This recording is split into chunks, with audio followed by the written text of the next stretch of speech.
instruction scheduling aims at reducing the number of pipeline stalls. And that is done by separating a producing instruction from a consuming instruction. So if we see here, we say that, I mean, we have a load to T3 and then we use T3 immediately. And this results in a pipeline stall since the value is not available as quickly as the add instruction wants to read it.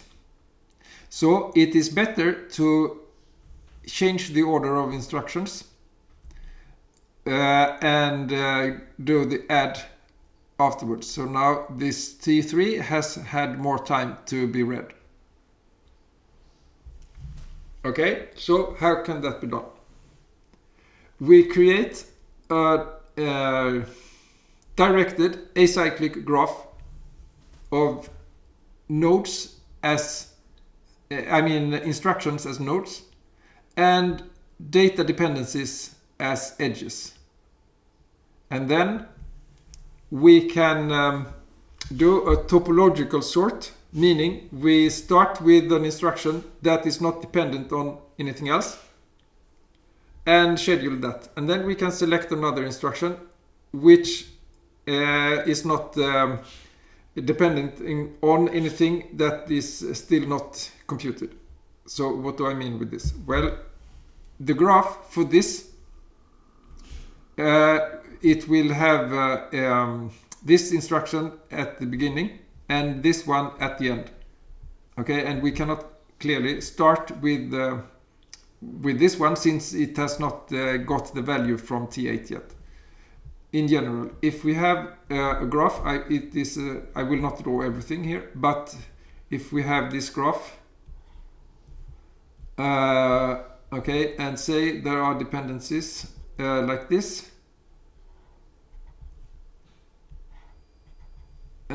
So that means this one should be executed before that one. Then we can start with either that one or that one. Okay, now there's not much to choose from here, but say we start with this one. And well, we can schedule that at this first, and then we cannot do that one since it has a predecessor in the graph that has not been scheduled. But once we have scheduled that one, this node can be scheduled. So what will happen is that we first do number 2 and then first number 1 and then number 2 and then number 3, and well, there is no change in this code. Well, we could have done it like this instead if that was better. So okay, we could have changed the order. In this example, which is bigger, there are more options to change the order. Okay. So this is also an NP-complete problem, and to find the best schedule. So heuristic methods are used. And there is a complication as well, namely that what this algorithm, what instruction scheduling wants is to separate the producer and the consumer of a value. But what that means is that the interference graph for register allocation will have more edges. Since now, let me see, we had T3 over there, and it just this T4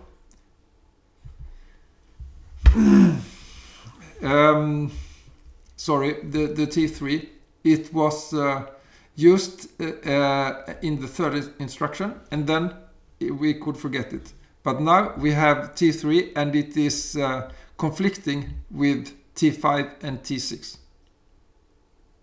Before, T3 was not conflicting with anything. Well, with T2, of course, but that was not a big problem.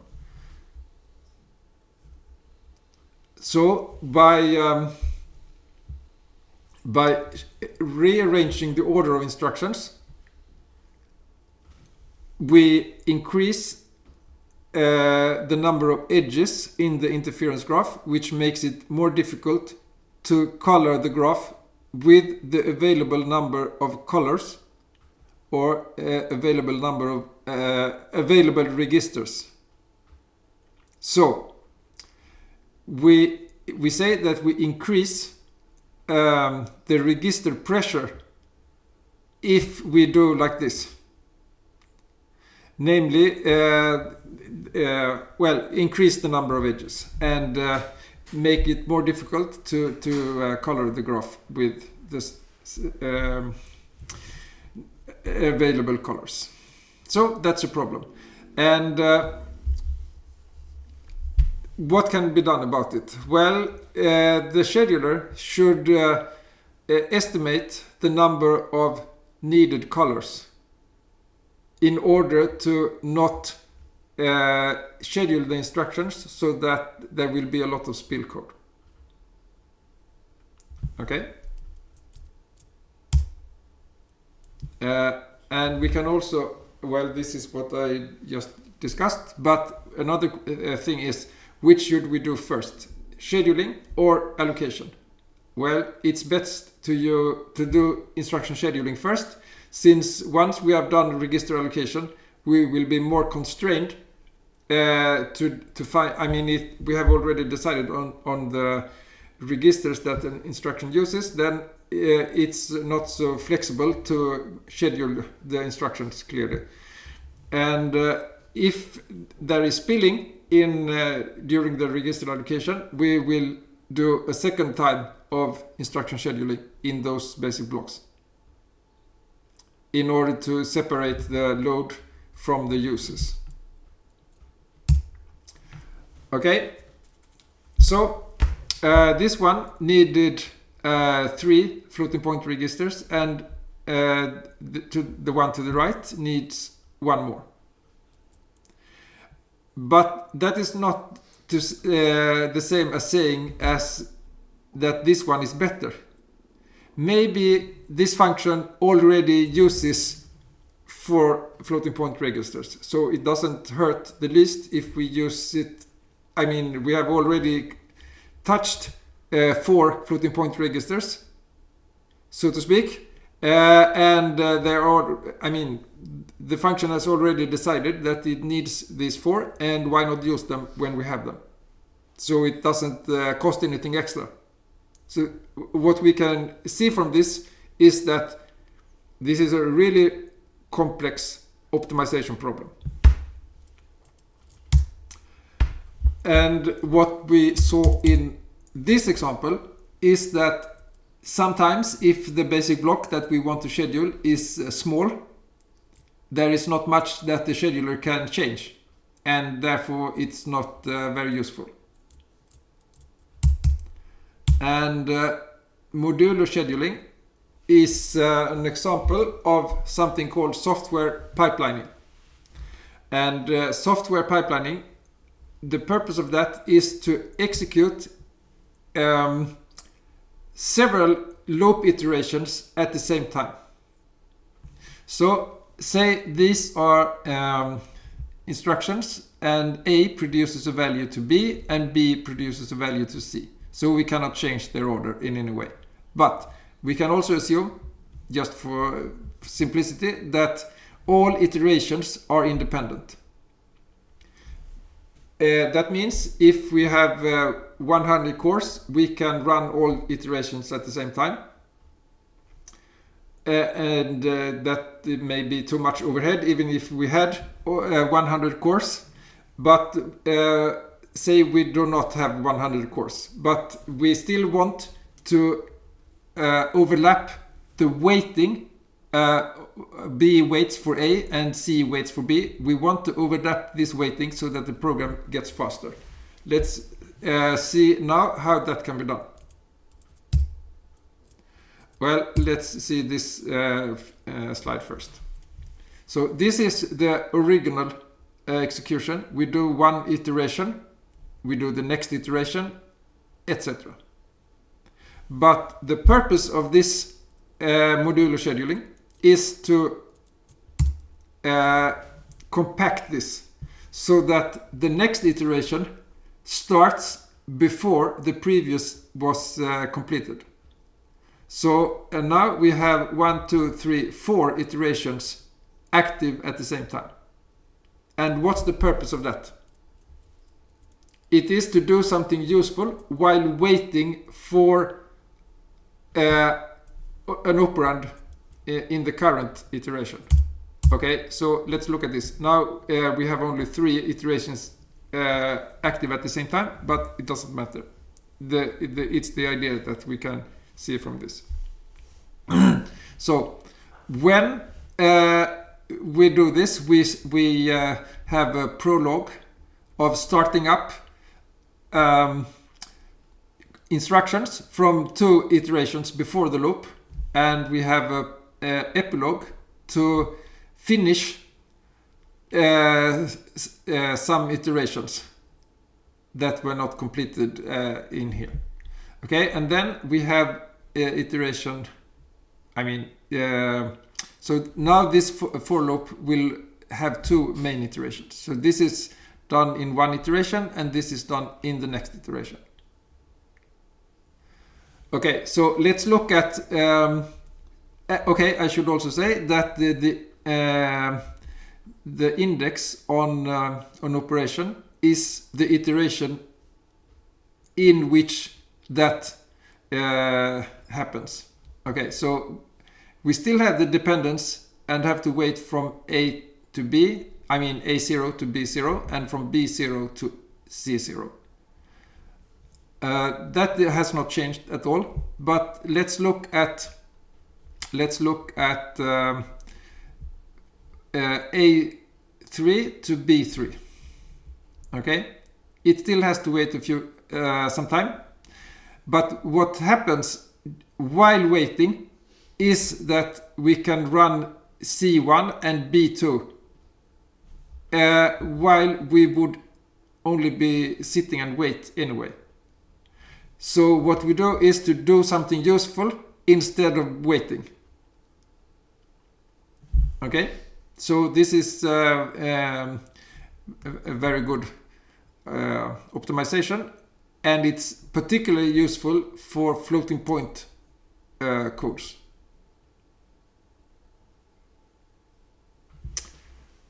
Okay.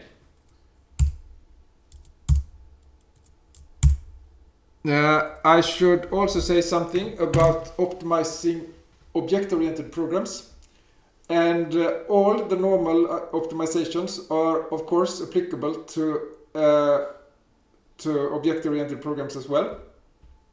And what the main difference is that there are many virtual function calls, and what that's a term in C++ and some other languages, but what this means is that the virtual machine cannot know which method is used. It has to look it up during runtime. So therefore, if it's possible, which it is sometimes, to know exactly which method is used, then this is something that optimization for object-oriented programs do, since they then can, for instance, inline the method if it's a small one, and it's very often the case to get an attribute from an object, for instance. And if it cannot be analyzed using the type hierarchy, then it can sometimes be discovered using assignments if we know the type of certain variables.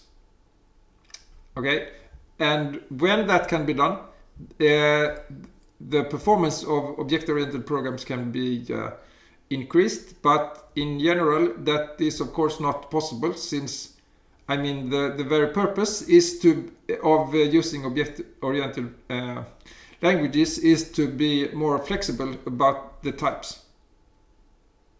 So it cannot always be done.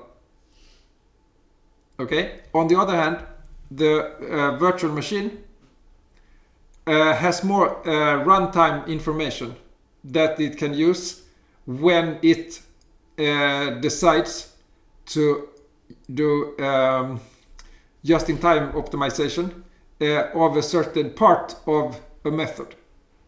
And the Java virtual machine from Oracle, it checks, has a loop been run sufficient number of times, then it starts optimizing that, or a method. And when they do these optimizations, they can take runtime information into account, which a C compiler cannot do so easily without introducing if statements into the code to check if these assumptions about the runtime values are true or not. So there is a switch from runtime optimization to from compile time optimization to runtime optimization in that is possible in for instance Java virtual machine. Okay, so the bottom line is that it is possible to do some optimizations in Java virtual machine that are not possible in C, since the Java virtual machine has more information about the input data, for instance. On the other hand, it's rarely acceptable that an optimization which takes longer time should be done in an object-oriented program. For example, we don't want an app to stop working because it wants to optimize and do sophisticated register allocation and instruction scheduling to when we use an app. That would be disastrous. Okay, so there are advantages and disadvantages to both compile time only optimization and to runtime optimization, or just-in-time compilation as it's also called. Okay, that is about that. And now I should like to mention that there is a course on optimizing compilers which is given in September and October every even year. Every odd year it is the multi-core programming course. And well, in the optimizing compilers course you will implement the following: the Langer-Tarjan algorithm for dominance analysis, a translation to from SSA form, the constant propagation, the dead code elimination, and also a very simple optimization on LLVM to get more familiar with that.